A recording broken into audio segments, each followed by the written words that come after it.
किन्नर चुड़ैल। गोरखपुर नाम का एक गांव हुआ करता था।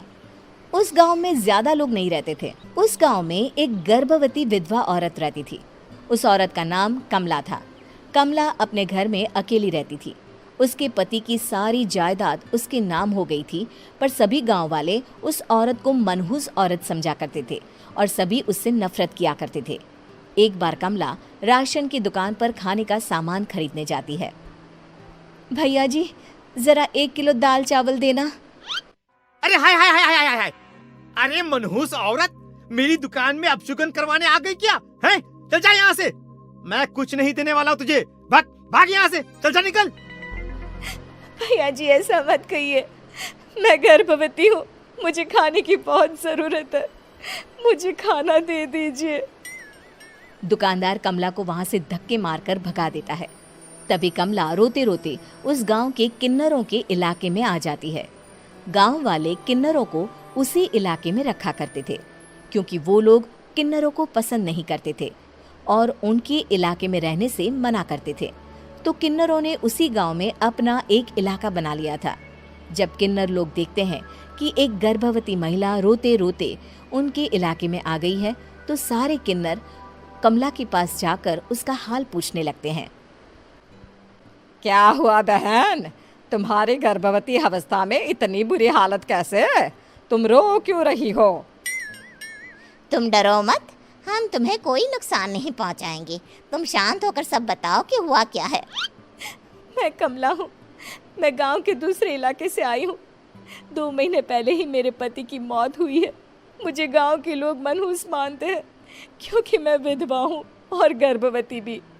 वहाँ के लोग मुझे खाने के लिए कुछ बेचने के लिए भी तैयार नहीं, जिससे मेरा गुजारा नहीं हो रहा था। कोई बात नहीं कमला, हम तुम्हारा ख्याल रखेंगे। किन्नर लोग कमला को एक खाली घर में रहने के लिए जगह दे देते हैं और उसकी देखभाल भी करते हैं। कुछ ही महीने बाद कमला अपने बच्चे को जन्म देती है, पर अफसोस, कमला बच्चे को जन्म देते ही अपनी जान गंवा देती है। जब सब किन्नर बच्चे को देखते हैं तो बहुत खुश हो जाते हैं, क्योंकि वो बच्चा भी किन्नर ही था। कमला ने एक किन्नर बच्चे को जन्म दिया था। अब इस बच्चे की देखभाल कौन करेगा? हम तो इस बच्चे को गांव के दूसरे इलाके में भी नहीं भेज सकते। और तो क्या हुआ, इस बच्चे की माँ नहीं रही तो हम इसे पालेंगे। अब ये हमारे इलाके में रहेगा, हमारे साथ रहेगा। फिर वो किन्नर उस किन्नर बच्चे को गोद ले लेते हैं, उसका नामकरण कराते हैं। उस किन्नर बच्चे का नाम शक्ति रखा जाता है। देखते ही देखते शक्ति बड़ी होने लगती है। उसके रंग रूप बहुत सुंदर थे। वो बहुत सुंदर किन्नर दिखती है। एक दिन शक्ति एक किन्नर से पूछती है, माँ जी सुनिए ना, ये गांव के दूसरे इलाके में भी तो लोग रहते हैं, तो हम वहाँ क्यों नहीं जाते?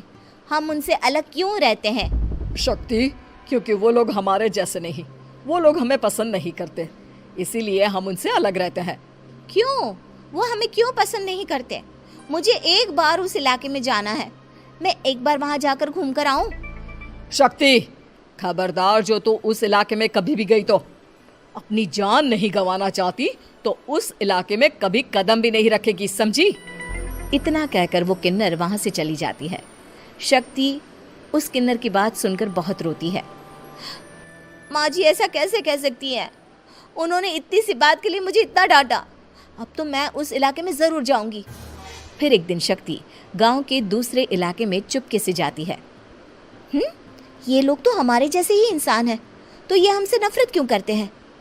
जब शक्ति उस इलाके में पहुंचती है तो गांव के सारे आदमी उसके रूप से मोहित हो जाते हैं। वो लोग ये अंदाज़ा नहीं लगा पाते कि वो किन्नर है। शक्ति की सुंदरता देखकर सारे गांव वाले उसकी तारीफ करने लगते हैं। तभी गांव का चक्कर लगाने गांव के जमींदार का बेटा हर्ष वहां पहुंचता है। हर्ष भी दिखने में बहुत सुंदर होता है। जब हर्ष ने शक्ति को देखा तो वो भी उससे मोहित हो गया, और जब शक्ति की नज़र हर्ष पर पड़ी तो वो हर्ष को देखकर मोहित हो गई। आपको पहले कभी इस गांव में देखा नहीं। इस गांव में आप नए हैं क्या? जी नहीं, वो मैं बस। तभी शक्ति बोलते बोलते रुक जाती है और मन में सोचने लगती है, अगर मैंने इनको बता दिया कि मैं दूसरे इलाके से आई हूँ तो वो समझ जाएंगे कि मैं किन्नर हूँ, इसलिए मुझे इनसे झूठ ही बोलना पड़ेगा। शक्ति हर्ष को कहती है, जी हाँ, मैं इस गांव में नई आई हूँ, यहाँ अकेली रहती हूँ। वैसे आप कौन है? आप भी इसी गांव में रहते हैं? जी हाँ, मैं इस गांव के जमींदार का बेटा हूँ। आपको किसी भी चीज की जरूरत पड़े तो आप मुझे बता देना, मुझे अच्छा लगेगा। ऐसे ही शक्ति और हर्ष एक दूसरे से रोज मिलने लगते। वो दोनों अपने प्यार का इजहार करने एक दूसरे से मिलने जाते हैं। तभी शक्ति का पीछा करते करते एक किन्नर वहां आ जाती है। शक्ति, शक्ति, मैं तुमसे बहुत प्यार करता हूँ। मैं तुमसे शादी करना चाहता हूँ। क्या तुम मुझसे शादी करोगी? हाँ हर्ष, मैं तुमसे शादी करूँगी, पर मैं तुमको अपने बारे में एक सच्चाई बताना चाहती हूँ जो मैंने तुमसे छुपा कर रखी है। तभी उनके बीच में ही वो किन्नर आ जाती है। शक्ति, तेरी हिम्मत कैसे हुई ऐसा करने की? वो किन्नर शक्ति को खींचकर गांव के जमींदार के पास ले जाती है। हर्ष भी वहां शक्ति को बचाने के लिए पहुंच जाता है। जमींदार शक्ति और हर्ष के प्यार के बारे में सुनकर गुस्से में आ जाता है और शक्ति को गांव के बाहर निकालने की सजा देता है। शक्ति ये बात सहन नहीं कर पाती और कुएं में कूदकर अपनी जान दे देती है। जमींदार हर्ष की शादी गांव की एक लड़की से करवा देता है, पर हर्ष इस शादी से खुश नहीं होता। शक्ति अपना बदला लेने के लिए मरने के बाद किन्नर चुड़ैल बन जाती है। अब मैं इन गाँव वालों को नहीं छोड़ूंगी, अब इनसे मैं अपने प्यार का बदला लूंगी। किन्नर चुड़ैल गांव वालों को परेशान करना शुरू कर देती है। एक बार वो रात को गांव के खेतों में पहुंच जाती है और वहां आग लगा देती है। सारी फसल जल के राख हो जाती है। जब एक आदमी रात को उठकर देखता है कि खेत में आग लग गई है तो वो वहां पहुंच जाता है। वो देखता है कि खेतों के बीचों बीच एक किन्नर चुड़ैल खड़ी है और वहां खड़े होकर ताली बजा रही है। गांव वाला किन्नर चुड़ैल को देखकर बेहोश हो जाता है। जब सुबह उस आदमी को होश आता है तो वो सीधा जमींदार के पास जाता है।